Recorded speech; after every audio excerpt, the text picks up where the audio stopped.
we did graphing, we found zeros, we did end behavior, and now it's gonna feel like a shift of gears, and it is, but it's so that we can do the next few lessons, and that's why this lesson is really important. So what we're gonna be able to do is divide polynomials by log and synthetic division. This is all stuff you learn in secondary 3. So, we're gonna now in this chapter, we've been taking more of a graphical approach to polynomials, and now we're going to be taking a more algebraic approach. Dividing polynomials is much like the process of dividing numbers. When we divide 38 by 7, the quotient is 5, and the remainder is 3. And this is how we write it. So let's talk about this. It's probably been a long time since you've done this, but you just usually do it by calculator, you know? So 38 divided by 7 is 5, correct? 35, agreed? But then how many would be remaining to get back to 38? So it divides evenly by 5, but then there's 3 remaining to get back to 38. So there's a remainder of 3, and then this is how we write it. 5 plus 3 when we divided by 7. So we add the remainder, but it's when we were dividing by 7. Now look, that would make sense, because then if I was to get a common denominator here to get back to here, well, wouldn't I put over 1? What would I times by? Times by 7 times by 7, that would be 35 plus 3 all over 7. Do you guys see how we're getting back to 38/7? Do you understand that why we need to take the remainder and divide it by what we were dividing by? Okay. It's basically saying 5 plus 3 was the remainder when we divided by 7. So that is it's going to be the same process as dividing numbers. It really is just kind of a memorization process. So first of all, maybe write this down. It seems a lot more complicated than it really is. You'll see what I mean in just a second. So it says if p of x and d of x are polynomials where d of x does not equal 0, which makes sense. Look, we can't divide by 0. It says then there exist unique polynomials q of x and r of x where r of x is either 0 or a degree less than the degree of d of x such that this will be true. So that's a fancy way of saying if we take p of x and divide it by d of x, we get out a quotient. We'll get some answer plus our remainder. Agreed? We just saw that happen. 38 divided by 7 equals 5, which was the quotient plus the remainder. Now we could also, isn't it also true to write it in this form? P of x equals d of x times q of x plus r of x. Isn't it also true that if I take this d of x and multiply it up right here, you guys see what I'm doing? Then wouldn't it be true that 38 is equal to 7 times 5 plus 3? D of x times q of x plus the remainder. Add that up, what do you get? 38. So we can take this and rewrite it as 7 times 5 plus 3. So those are two different formats they're going to ask you to write it in. If they ask you to simply divide, this would be your answer right here. But there are times that they're going to say, rewrite it in this form. P of x is equal to d of x times q of x plus the remainder. Okay, so everybody just memorizing the process here. This is the process I teach long division. So everybody, long division always works. You can use long division to divide any type of polynomial by anything. So this is how we're going to set it up. We're going to set up our x minus 4 on the outside of the house here. That's what we're dividing by. And on the inside of our house, we're going to put what's being divided. So 6x squared minus 26x plus 12. So now what we're going to do is we're going to go off to the side. We're going to go off to the side and we're going to divide, everybody listen, leading terms only. With long division, that's all you ever divide are the leading terms. So this is our leading term that's being divided by this leading term. Did everybody hear that? So I make bulletin points showing my work. So I have 6x squared divided by leading term x, and what do I get? 6x. That is part of your answer. So that's going to come on top here. We put our answer up here. So I like to line things up nice and pretty. I put my x squareds here, my x is here, so I'm going to put 6x. That is part of our answer. Now what you're going to do is, you say, well, if we're only focusing on leading terms, what about the other stuff? Well, here it comes back into play. We're going to take 6x, and we're now going to distribute it back down here and here. So we have 6x times x, which is 6x squared. 6x times negative 4 is Negative 24x. Okay, good. Now here's what's important, guys. We've already taken care of 6x squared. We need it to add up to be 0 when we add straight down. Right now it's going to add up to be 12x squared. Do you agree? We need to get rid of our x squared, so we need to change the sign. We're always going to change the sign on this bottom thing. Now you have to make sure, if you're changing the sign, you have to change it here and here as well. Got to change the sign for each term that's under here. And now what you're going to do is literally just add straight down, combining like terms only. So it might even not be lined up, but that doesn't matter. We know we only combine x squareds with x squareds, x's with x's, constants with constants. So look, 6x squared minus 6x squared is gone. Negative 26x plus 24x is how many x's? Negative 2 x's, and then we have a plus 12 with nothing, so plus 12. And now that's what's underneath your house, and you just start the process over again. So I call it the roundabout process. So now I go over here, and I do the same thing. We're only dividing our leading terms. This divided by this. So negative 2x divided by x is negative 2, isn't it? That's part of our answer. So we have minus 2. Now we distribute it. Negative 2 times x is negative 2x. Don't try to change the signs while you go. A lot of errors happen that are not necessary if you do that. Negative 2 times negative 4 plus 8. Now don't be that person that just changes that sign. We need to change that sign and this sign, right? And then we add straight down. Negative 2x plus 2x is gone. 12 minus 8. 4. Now it doesn't divide, all of those divided evenly, correct? Like the x is divided out nice and pretty. If we go over here and start over our process, 4 divides by x. No, we can't, right? So that means that this is your remainder. When you can no longer divide prettily, that would be your remainder. So our answer is 6x minus 2 with a remainder of 4. Now also, guys, everybody stop. We can't write it like that. That is the lazy way of writing it. We have to write it in the proper format. So really our final answer is like this. We took this quadratic, we divided it by x minus 4, and we got out 6x minus 2.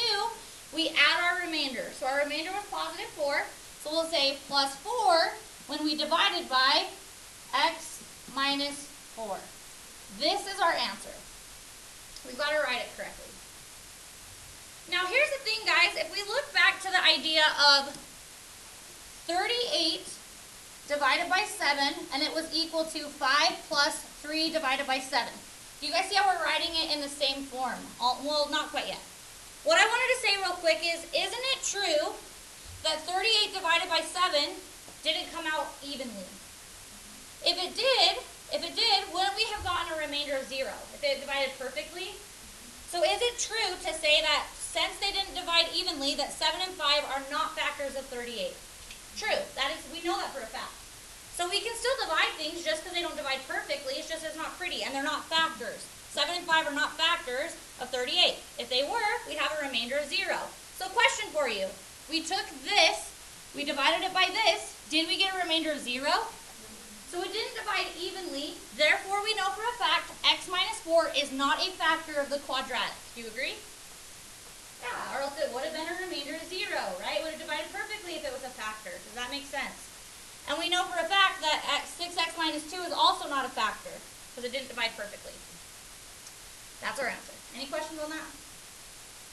Okay. It told us just to divide. We didn't have to write it in any special format, so we divided and that's our answer. So that's where we'd stop. It depends on how they ask it. Let's do another one.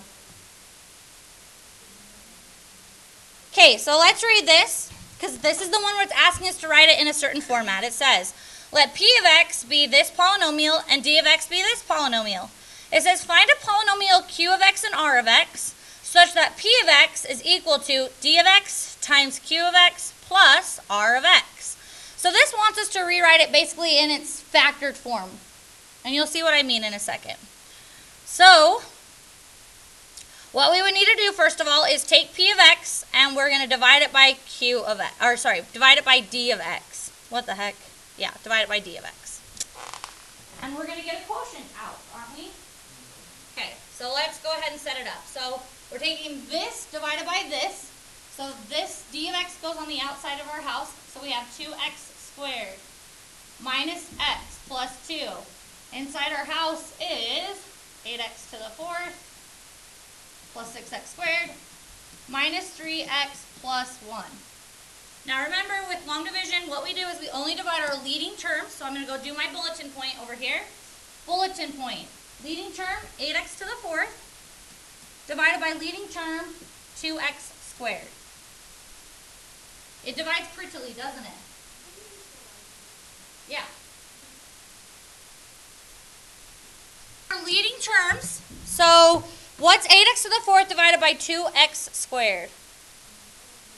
4x squared. So that's part of our answer. So that goes on top. I like to line things up. Not going to be life or death if you don't. It's just a roundabout process, so what would be my next thing? Good. Distribute it back down to each piece here. 4x squared times 2x squared. X to the 8x to the 4th. 4x squared times negative x. Negative 4x cubed. We good? 4x squared times positive 2 plus 8x squared. Now the most important step you absolutely can't forget is to do the sign change on each piece now. Because we want these two added to be 0, so sign change, and sign change. Now you're going to add straight down. Now guys, look, people always freak out, so we have our x to the 4th go away. People freak out and go, well, what do you do with this, Miss Christensen? You can't add them. They're not the same thing. One's a cubed, one's a squared. So start with the highest, 4x cubed. Do you see any other x cubes in here? So then we have 4x cubed. Okay, done. Move on to your x squareds. Even though they're not lined up, we know those are the ones we combine, right? So we have 6x squared minus 8x squared. How many x squareds is that? Yep, negative 2x squared, it's good.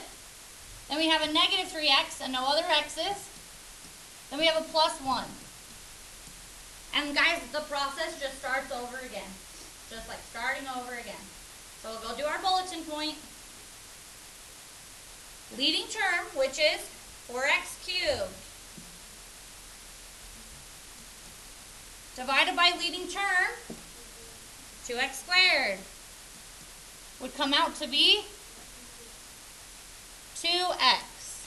That's positive 2x. So we have a plus 2x. Now we're going to take the 2x. We're going to distribute there. So that is a 4x cubed, positive 2x, times negative x, negative 2x squared, positive 2x times positive 2, plus 4x. Then we won't forget the most important step. Change the sign, change the sign, change the sign. Adding straight down. 4x cubed minus 4x cubed is gone. Now my x squareds just happen to cancel out as well. That's fine. Moving on. Negative 3x minus 4x. Negative 7x, and then we have a plus 1. Now if we go to start over, look what happens. Negative 7x divided by 2x squared. The 7/2 isn't a problem, but you see how x does not divide perfectly by x squared? Therefore, we can't keep going. This is the remainder, everybody. So now if we were going to write this the correct way, if it just said divide, this would be our answer. 4x squared plus 2x, and then we would add our remainder, so plus negative 7x plus 1 when we divided by 2x squared minus x plus 2. If it just said divide, this would be our answer right here, everybody. But it says we want you to write it as p of x equals d of x times q of x plus the remainder.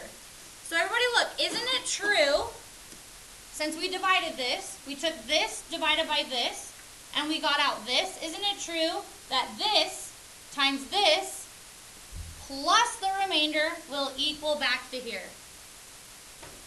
We saw that with 38 divided by 7. We got 5 plus 3/7.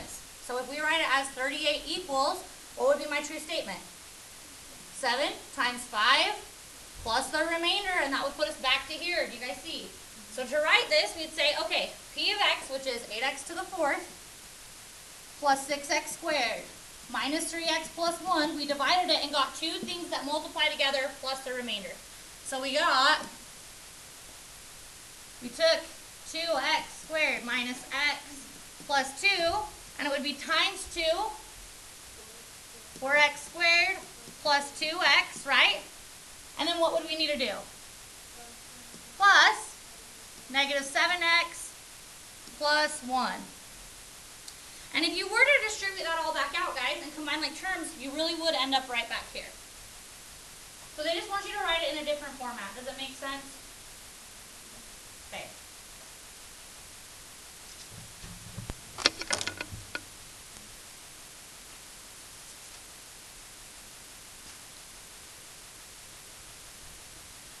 You guys feeling okay about long division? Yeah. And the quotient is what you get when you divide, right? So this would have been our quotient right there, and then our remainder. Okay, let's make sure you're good with long division before we move on. This is 21 on your homework, so you're getting some homework done. Try 21 real quick. We'll make sure we're good before we move on.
Check your answer when you're done.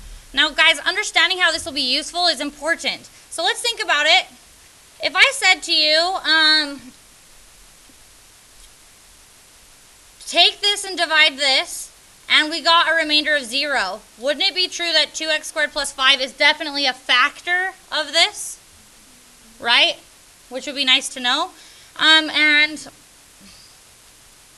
I'm going to go back in a second. Hold on. I'm going to let everybody make sure that they've got this correct. Back to an easy example. Okay, let's pretend we would have taken this quadratic and divided by x minus 4 and got a remainder of 0.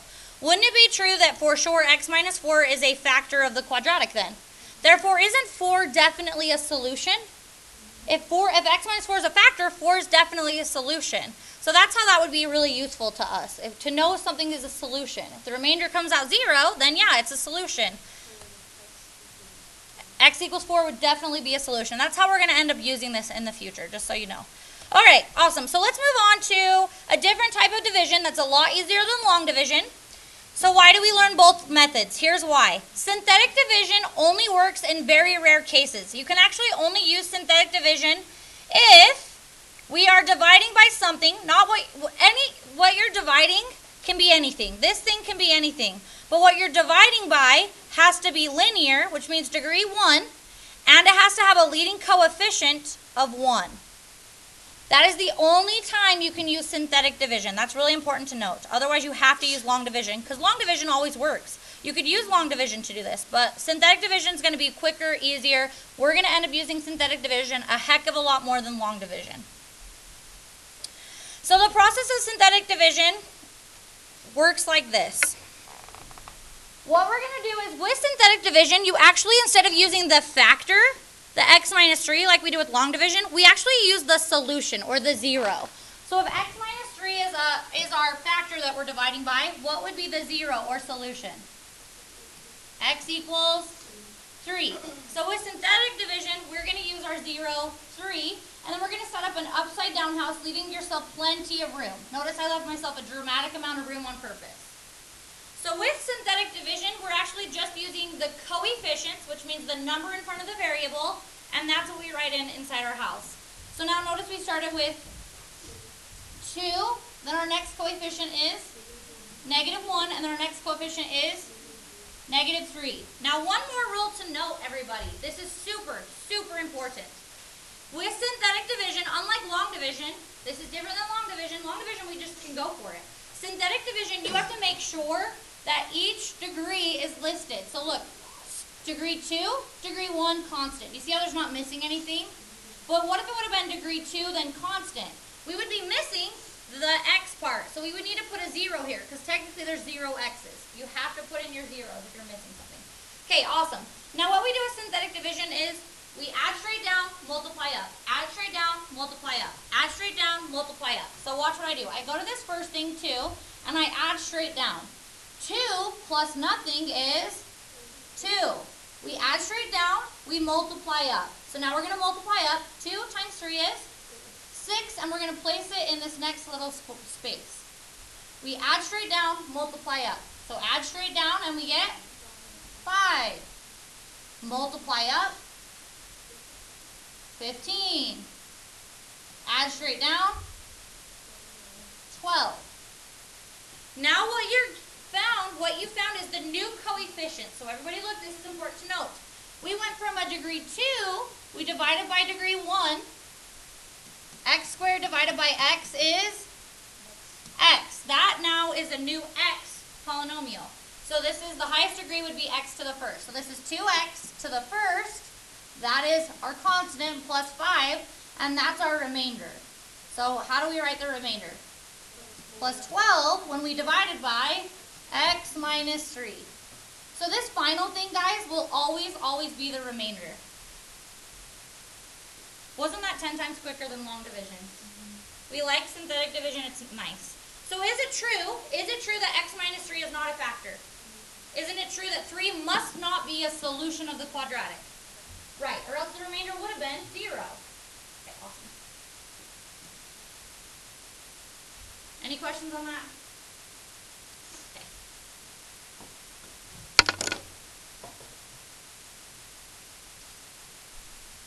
Let's do another one. Use synthetic division to divide the following by the following. So remember, with synthetic, we use our 0, so we're using x equals 3 again. Putting in our coefficients, notice it goes from degree 3, degree 2, it's missing our x, so 0x, and then our 5. So we have a 2, a -7, we have a 0, then a 5. And then we just start, add straight down, multiply up. Add straight down, multiply up. 2 plus nothing is 2. Multiply up, 6. Add straight down, -1. Multiply up, -3. Adding straight down, -3 times +3. Add straight down, -4. Now, I told you the last thing will always be the remainder. Our remainder is -4, so 3 is not a solution. Yeah? Just making sure that we're seeing how we're going to use this. Okay.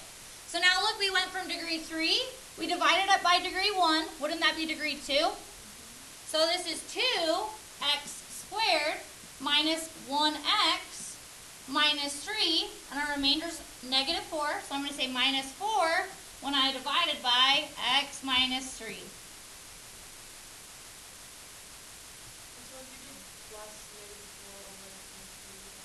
That'd be fine.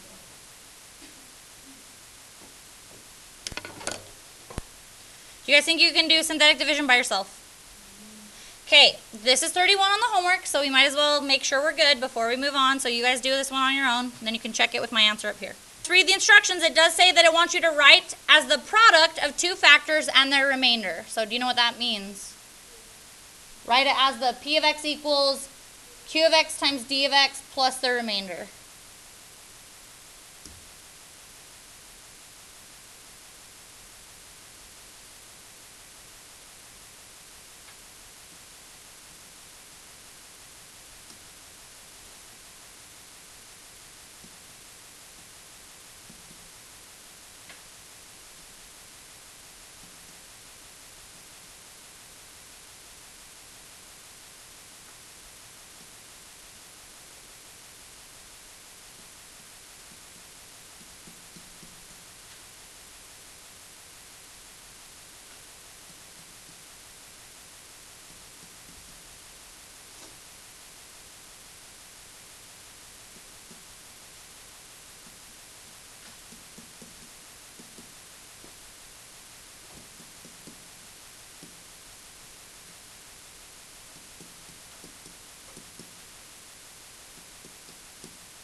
All right, let's talk about what's called the remainder theorem. So this is true always. It says if a polynomial p of x is divided by some linear factor, x minus c, then the remainder is the value of p when we plug in c, where c would be the 0. So let me say that again. Guys, if x minus c is a factor, what would be the solution? X equals what? C would be a solution, agreed? Now what we can do, guys, is if I said to you, what's the remainder, there are two ways to do it. Couldn't you go through and divide it with longer synthetic division? Or another way is it will always be true if you take the polynomial p of x and you plug in that c value, you plug in the 0 and calculate it, the answer will come out the same as the remainder. We're going to do an example. So it says find the quotient and the remainder when p of x is divided by x plus 2. So this wants us to actually divide it, right? It says find the quotient, that means the answer when you divide it. And then it says and the remainder. So that means just divide me and see what goes on. So I'm going to use synthetic division personally. Put in -2, put in my little box, my coefficients, making sure I'm not missing anything, but I am. 0x squared. So I have a 3, 5, -4, 0, 7, 3. Okay. Add straight down, multiply up, add straight down, multiply up, add straight down, multiply up, add straight down,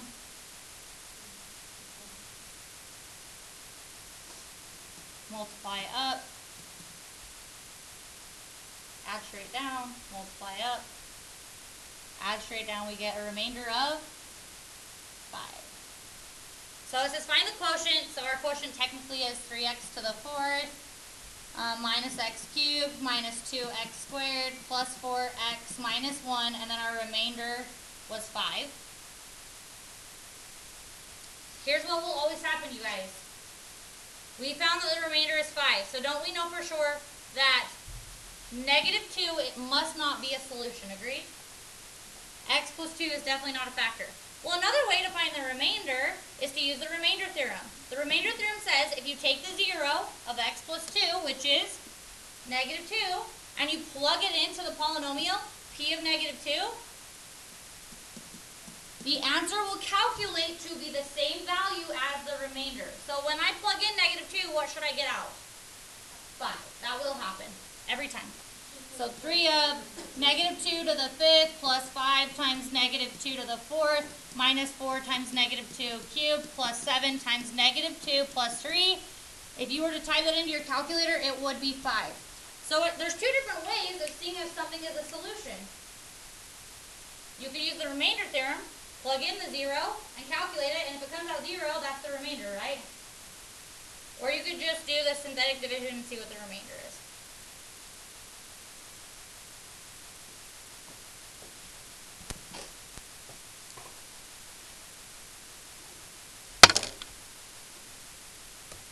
Okay, awesome. Let's use that idea. Okay, it says use synthetic division and the remainder theorem to evaluate P of C. So I want you to do both.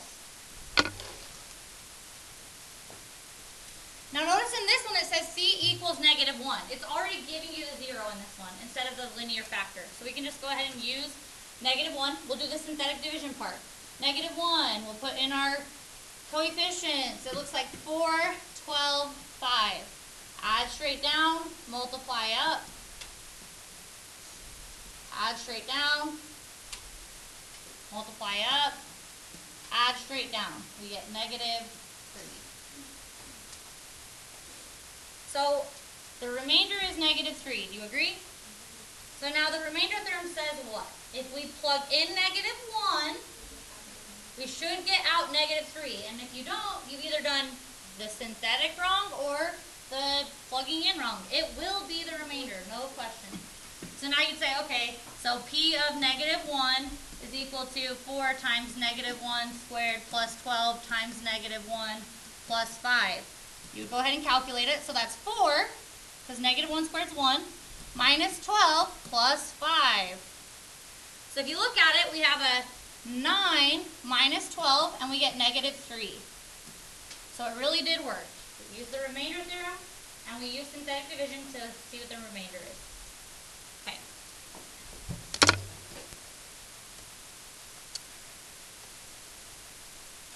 Okay, now this we already know. I've been saying it all along, so this is not a new theorem to us. It says right here, if C is a 0 of P of x equal to 0, if and only if x minus C is a factor of P of x.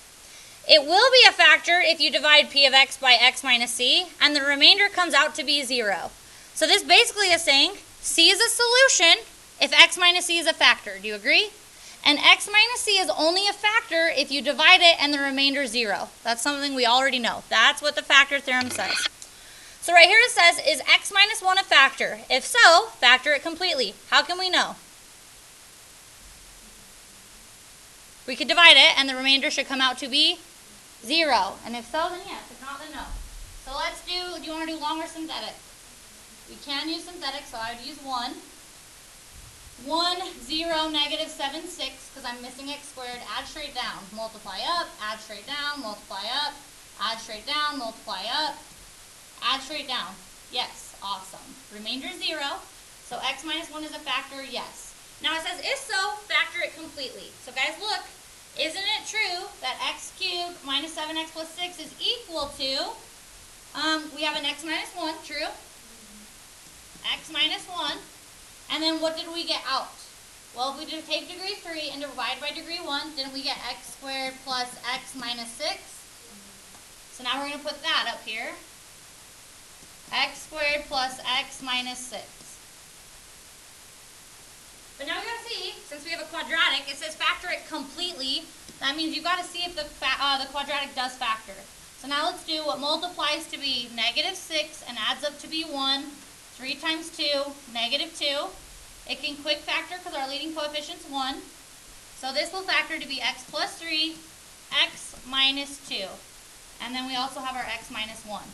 Do you guys see how now we've taken the cubic and factored it completely? Now look how nice that is, because here's the thing, guys. If you look back to here and I said to you factor, we don't know any factoring techniques, do we? So this was it kind of gave us a way to factor it. It told us that it kind of told us where to start. Okay, now it says, is P of 2 equal to 0? You said yes, you're correct. Why do you say yes? Because our remainder is 0.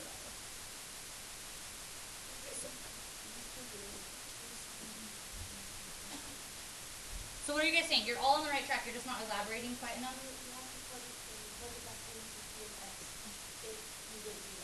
How do you know you're going to get 0 without having to think? Because it's one of the factors. That's what I'm going for. Perfect. You guys see how we don't even have to do the math? We could, right? We could plug in. Are they just doing the remainder theorem here? But don't we know for a fact that this is a factor? Therefore, x equals 2 is a solution. Now that's literally saying take p, plug in 2, which we know that's x, and we get out 0. You guys see how that works? Which would make sense, because if x minus 2 is a factor, if I was to do long division or synthetic division, the remainder would come out to be 0. Is p of 2 0? You'd say yes. Because you would say yes, because x minus 2 is a factor.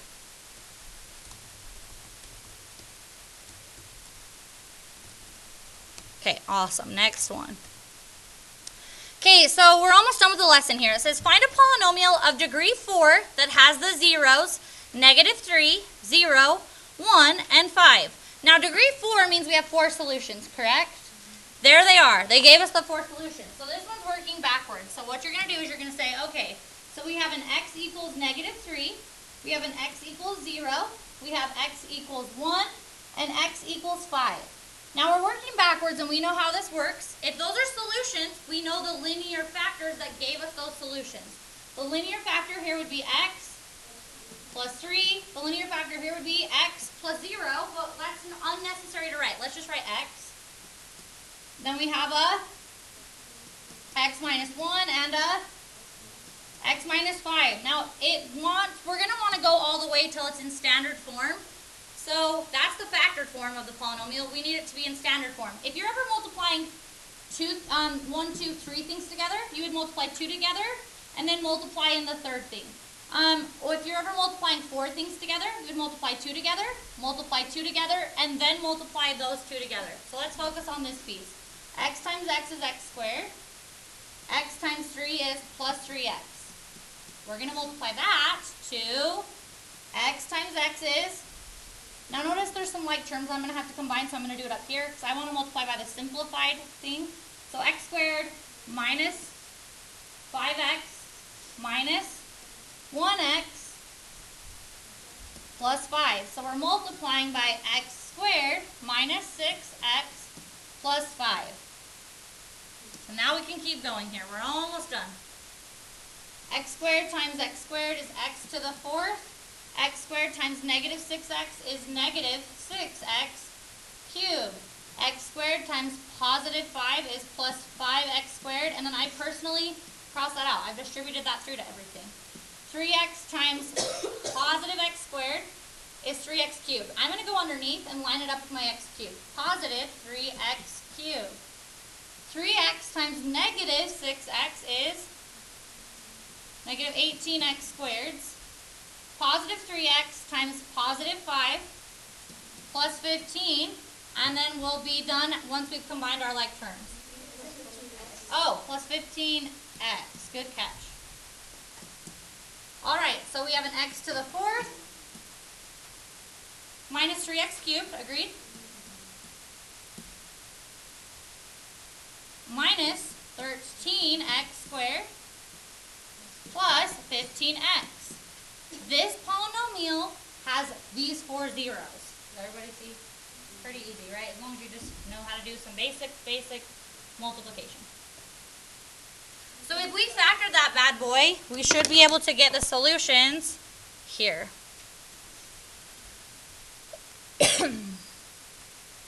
What if you're given a picture of the graph here? Let's make sure that we can do this correctly. This is the last slide. Then the rest of the time will be yours to work on homework. Find a polynomial of degree 3 that fits this graph. Now it told us it's degree 3, so how many solutions should we have? 3. Okay, let's see what solutions we have. Well, we know that solutions, real solutions that is, will cross the x-axis. So x equals negative 1.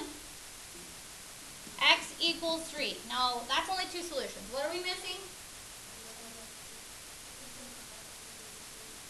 You're saying that this has a multiplicity of 2 because it bounces at negative 1, right? Remember, even multiplicity bounces. Does everybody see? So now we have x plus 1 times x plus 1, don't we? And we have an x minus 3.